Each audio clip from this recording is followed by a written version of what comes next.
And the Romans began to ask a question. Here's the question. Who is this Jesus that we must die for him?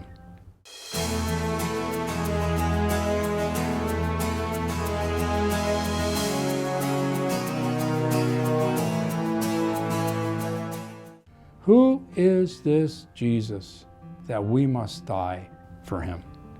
We were always told he was coming for us. We didn't know we were going to him, and we certainly didn't know we were going to go to him, seeing our family members and our friends suffer the way they are. Who is this Jesus, Mark? And because apparently Peter wasn't around to write and Paul wasn't around to write, Mark wrote. Kind of ironic that the grace of God in Mark's life took the man who had quit and transformed him into the man who wrote a gospel.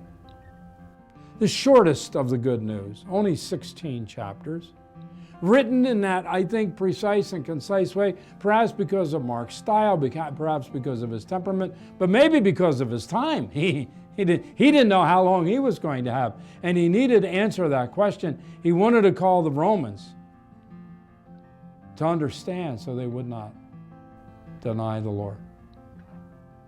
So he wrote I think of it as a video gospel, a virtual gospel. If you just were to sit down and read Mark's gospel, just read it. Bang, bang, bang, bang. Verbs everywhere, immediately, immediately, immediately. Very precise, very concise. No wasted words. In 16 chapters, he writes the core of the answer to that question. Who is this Jesus that we must die for him? And it's in the first 8 verses of the 16th chapter that he answers that question.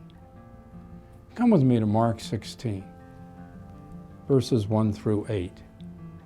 The setting is the first Sunday after the crucifixion. The Sabbath, one of the reasons why they hurried up to get Jesus off the cross, was over. And Mary Magdalene and Mary the mother of James and Salome brought spices so that they might go to anoint Jesus' body. They didn't have enough time. They couldn't get the job done. They couldn't do what their burial customs called for. They could not anoint his body and prepare his body for the grave. And these 3 women among many saw that out of their love for him, they wanted to serve him. And so it was their duty, their great responsibility, to anoint his body, and out of respect and regard, to prepare him for burial. So very early, on the first day of the week, Sunday for us, just after sunrise, just imagine it in your mind. It's in the early spring in Jerusalem. The air is still crisp in the early spring. The morning air, the early morning air. There's a chill and an edge to the air. And I'm sure they're dressed against that chill. And the sun has just peaked up, so there's enough light that they can see their way and they can walk in to where that grave was. Shadows are deep, but starting to ease back. And they're on their way, going to the tomb.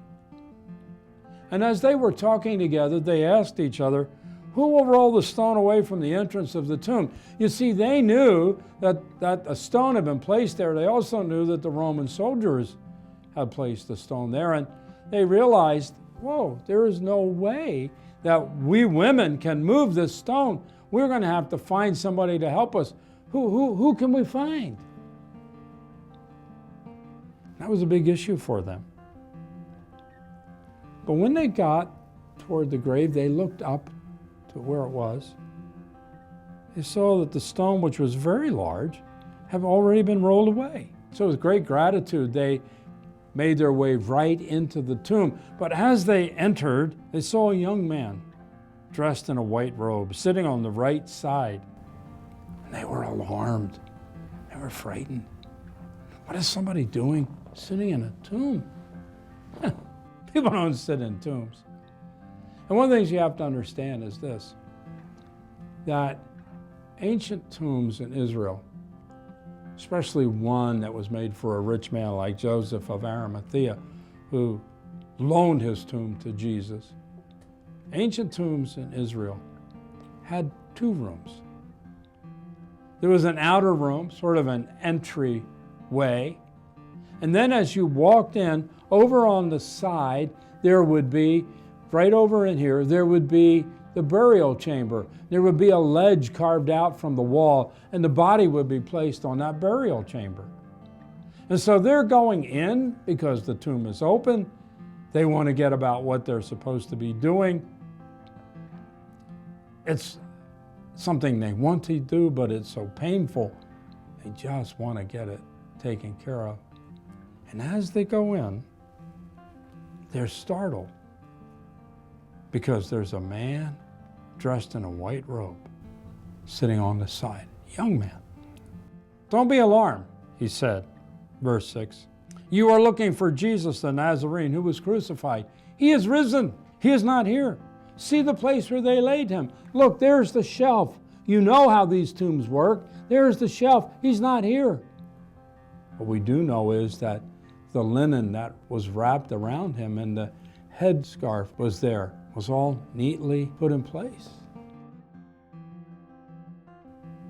But go tell his disciples and Peter he's going ahead of you into Galilee. There you will see him just as he told you. Trembling and bewildered, the women went out and fled from the tomb. They said nothing to anyone because they were afraid. Now we do know that later in the day, Mary Magdalene told someone. Peter and John came running. John got there first and stopped, but Peter rushed right in. And they both got the answer that the Romans needed to hear.